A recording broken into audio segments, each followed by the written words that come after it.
மீறல் மாதனைந்து மலர்வாடி சிந்த மிகவானில் இந்துவையில் காய மிதவாடை வந்து தழல் போல ஒன்ற வினை மாதர் தந்தம் வசை கூற புறவாணர் குன்றின் உரை பேதை கொண்ட கொடிதான துன்பமயல் தீர குளிர் மாலையின் கணனி மாலை தந்து குறை தீர வந்து உருகாயோ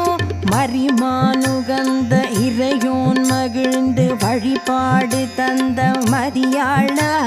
மலை மாவு சிந்த அலைவேலை என்ற வடிவேலெறிந்த அரிதீரா